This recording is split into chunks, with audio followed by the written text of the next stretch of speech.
Hey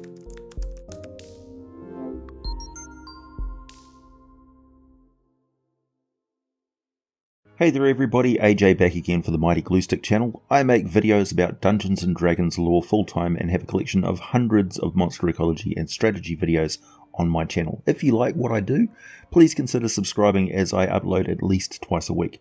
Today, a classic creature from the earliest days of Dungeons and Dragons, created by Roger Musson for the original Fiend Folio. This creature lived up to its name as one of the most frightening and evil creations that you could have the misfortune to encounter. The Scarecrow changed little from 1st to 2nd edition, with one tweak in that it was decided that this should be a solitary foe, as groups of them could just wipe out a party of player characters way too easily, and the way they did it was simply brutal, both to the character and the player. You can imagine being in a silent farmer's field at night. You've just come from a farmstead where you found almost the entire family beaten to death and torn apart, their body parts strewn over everything. No sign that this was some sort of wild animal who killed for food. Rumours in town were that the farmer had blamed his failed crops and hardship on some dark entity who lived in the woods, and there have been stories that children have gone missing into those woods over the years. Stacked in the barn of the farmstead, barrels of oil and stacks of arrows with oil-soaked rags wrapped around them. It seems that the farmer was taking matters into his own hands and planned to burn the woodlands down. Almost the entire family was beaten to death, dismembered and hung up like harvest time decorations, all except their youngest child, nowhere to be found. Stealing your resolve, you and your companions, taking some of the many torches in the barn, string your bows, warm up your sword arm, and start across the field to the edge of the woods, to deal once and for all with whatever evil lurks there, and perhaps rescue the child, if they still live. You pass the Scarecrow, 1-2 steps, and then one of you pauses and turns back to look at it. Something's not right. Something on the edge of your senses. Another party member stops suddenly, looking further into the misty field, over diseased vines and rotten pumpkins. There's a figure there. Another Scarecrow? And there. Is that another? Did it just stop moving? Perhaps it was just a flickering of the torchlight through the ghostly wisps of evening mist at the edge of the damp, dark forest. So eerily quiet. Not so much as the hoot of an owl or chirp of an insect.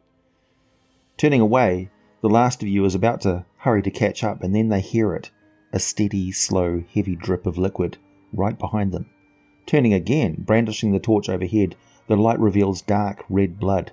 It is all over the Scarecrow, which turns a misshapen head and steps away from a pole in the ground.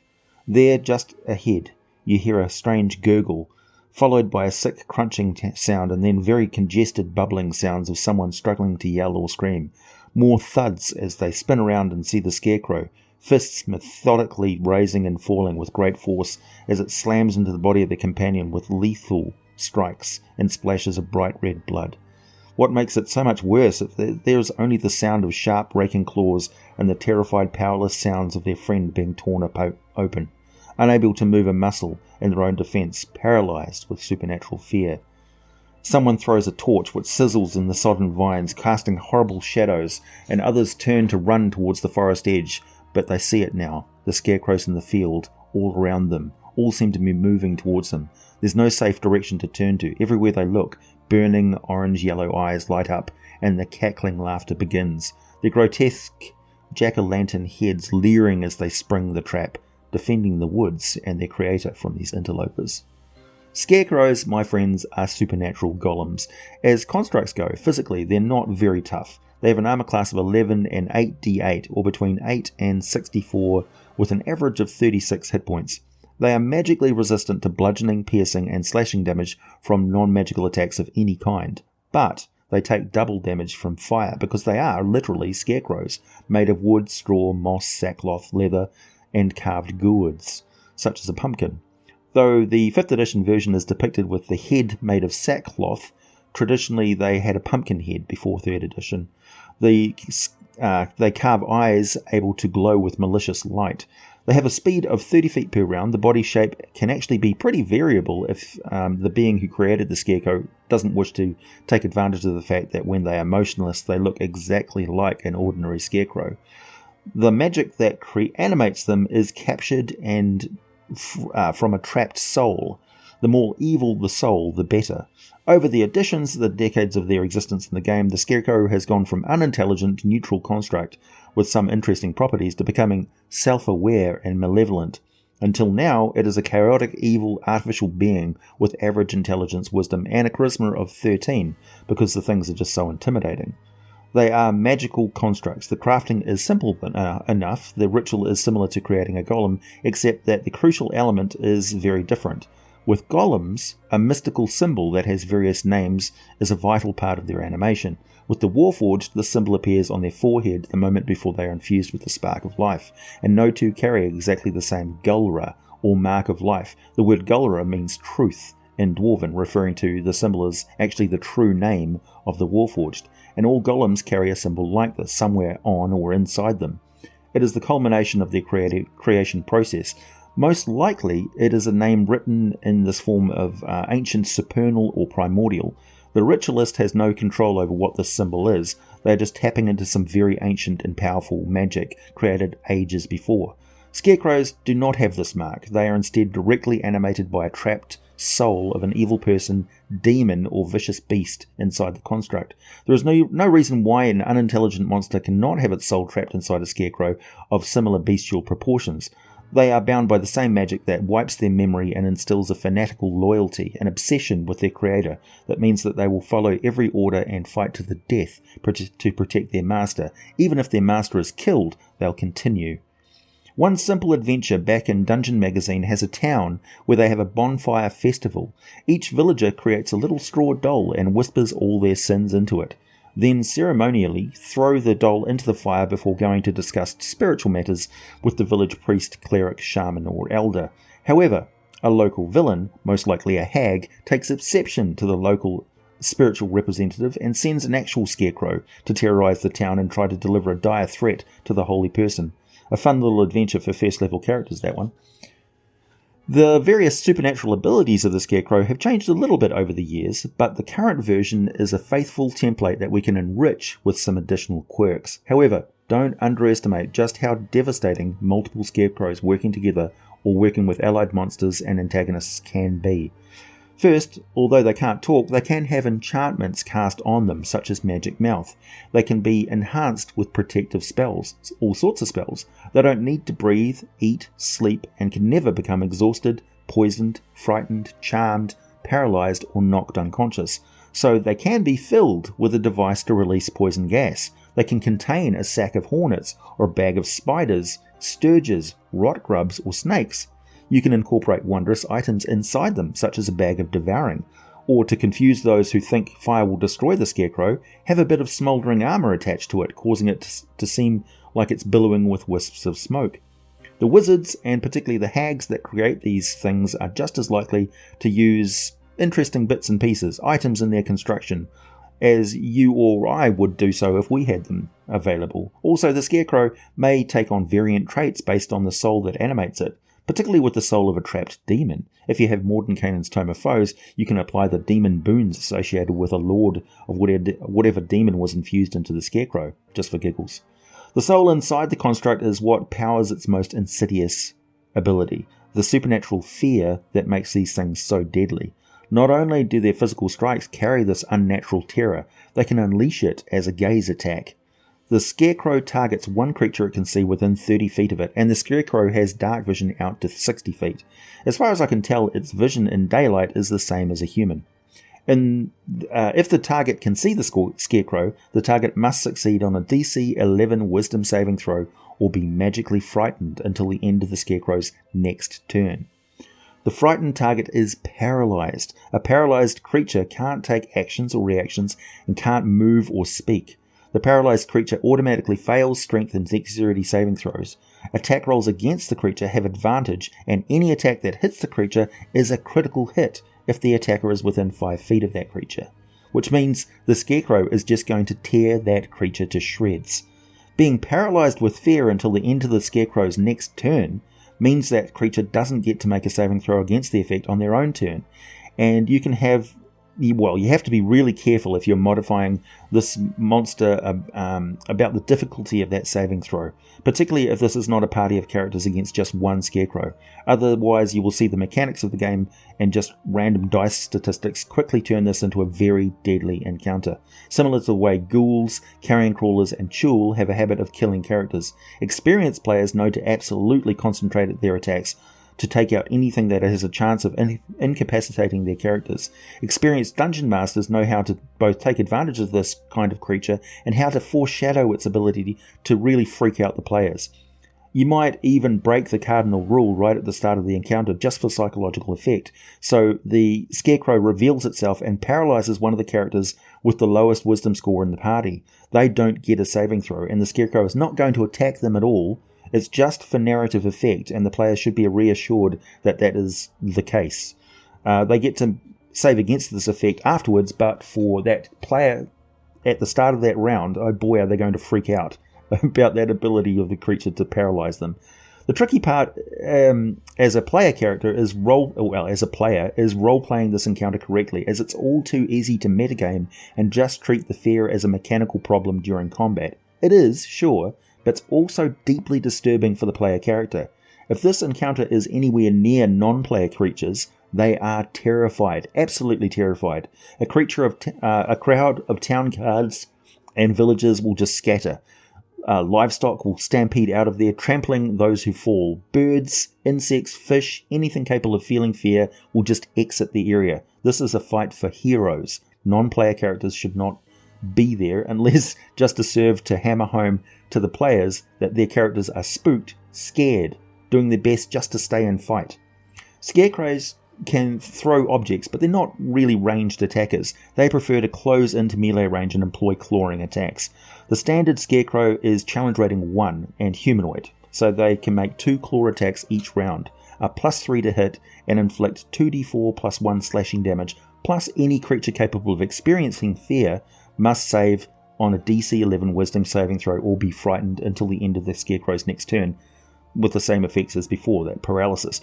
They pair really well with undead such as zombies and skeletons. If you're feeling really nasty, you can have it so that any destroyed Scarecrow releases its captured soul in the form of a spectre or their variant, the poltergeist, or perhaps as a shadow. But in that case, limit the allied creatures that are included in this encounter, as that will just overwhelm the players and be less enjoyable encounter as it turns into a drawn-out combat slog. This does make a great encounter where the players are trying to corner and get at the hag who created these things, but the Scarecrows are like Russian dolls. They reach inside themselves and then hurl spiders the size of cats at characters, and when the characters manage to cut down the spiders and the Scarecrows down, they have to face a shadow or a spectre suddenly, fighting off poison and paralysis. Meanwhile, the hag cackles and beats a retreat to some other lair where she hatches her next nefarious scheme. It's a good on-running encounter. Staging the encounters in a cornfield, a hay barn, or a bubbling swamp also gives a good counter to the most obvious tactic of just burning the Scarecrows with lamp oil, alchemical fire, and pyromancy magic. As the field catches fire, the hay barn becomes a raging inferno, and the swamp gases explode into jets of colourful flames. Of course, as they don't need to breathe and can just as easily be constructed of old bones and seaweed, you can use Scarecrows in an aquatic encounter, particularly in Sargasso areas littered with floating sea trash that they can blend into. The best counter to a Scarecrow fight is, of course, a spell or potion of heroism, or the Bless spell, which is more commonly chosen by spellcasters, in my experience, for good reason. Heroism is the first level enchantment spell that negates fear for an hour on an individual and can be boosted with higher level spell slots, allowing it to be cast on extra creatures. It's not that useful and not commonly chosen by players, so it's a great option for a spell scroll they can hear about in the game and go on a side quest to obtain. Potions of heroism are rare, and they just provide a temporary hit point boost and the effect of the Bless spell. The Bless spell is really great. The caster targets up to 3 creatures within 30 feet, and whenever those targets make an attack roll or saving throw before the spell ends, they can roll a 1d4 and add that to the attack roll or saving throw, which is just dynamite against the Scarecrow and makes for great role-playing. as the cleric is basically bestowing the feeling that their god is present on the character's side. Meanwhile, they're still terrified, but battling with the belief that basically they're on a mission from God.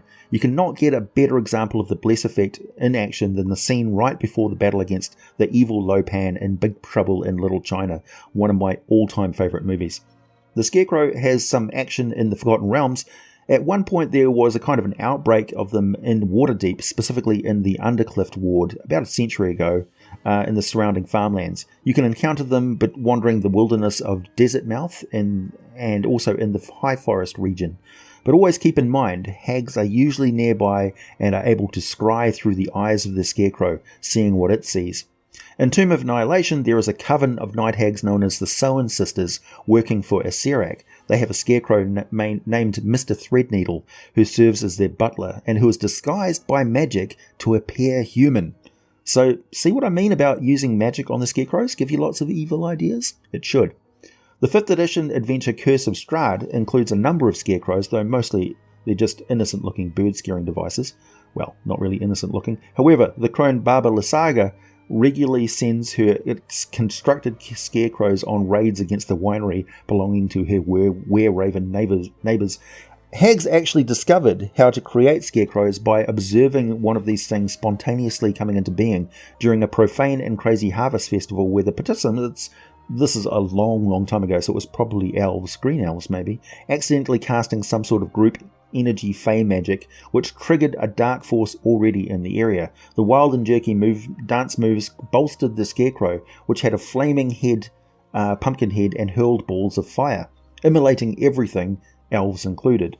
From this, the hags created a tome of scarecrow golem creation, which has since been copied and resurfaces now and again, but it's most commonly found by and used by hags and oni. Very, very rarely seen is the most devastating creations the hag ever employed, called a wicker. This is a colossal titan made of wicker stuffed with living mortals caged inside. The wicker is set alight and fueled by these poor souls. Their fear from their burning alive within it creates a wide path of destruction before eventually burning to ashes. Hags will create this thing as a master plan to destroy a township, just because they're really evil and want to kill lots of people. Hags spin this stuff called nightmare thread. I mentioned this already in the video on the nightmare and the Pegasus. This hair thread can be used to stitch the scarecrow and greatly enhances the power of it to contain a soul. The thread can be burned to create a fear effect when smoke from it fills an area. If you want to make some sort of a good hag or a hag player character, do what you want at your own table. Don't ask me, I'm not the D&D police. In my games, hags are just the worst kind of evil you can imagine. That's the whole point of them. Without hags, we wouldn't have Yugoloths and so many other lingering evils in the D&D multiverse. They're just really bad news. Scarecrows have sentience, and they can learn how to make more of their own kind. For example, Lady Rook, a scarecrow constructed thousands of years ago. The scarecrows have begun to rebel against their creators. The hags who made them can no longer see through their eyes, and the scarecrows have become increasingly hostile to other residents of a region called the Faespire, a structure that exists between the world of Eberron and the plane of Dalcor. Lady Rook sends her minion named Morkin to collect body parts she has been sewing onto herself as she dreams of becoming some sort of a depraved flesh golem. Finally, a demon scarecrow is one animated with the spirit of a dretch, a mane, a rutakin, or a similar minor demon. Once the spirit takes possession, the eyes of the scarecrow's head light up with fiery abyssal radiance, and the creature begins to quest to sever souls from living bodies. A demon scarecrow feeds on fear and particularly enjoys hunting down anyone who flees from it in terror. The animating spirit gains strength with each soul the scarecrow claims and will eventually depart for the abyss, far more powerful than when it left. One of these spirits is able to bind itself into the weapon the scarecrow uses to kill the demon scarecrow, allowing it to survive the destruction of the construct's body, kind of like a Horcrux from Harry Potter. The scythe is a favoured weapon of demon scarecrows. And that about it. It covers it for all the things about hags. There is, of course, more specific lore on variations and appearances from other editions and adventures in Dungeon Magazine, but I'll leave it at that. Please hit the like button if you found this video inspiring. Subscribe if you like what I do. Check out my Patreon for some exclusive content and for all the full scripts for these videos. Buy some merchandise, wear your geek with pride. Check out Patron Blades for a mighty smooth shave. And as always, thanks for listening, and I'll be back with more for you very soon.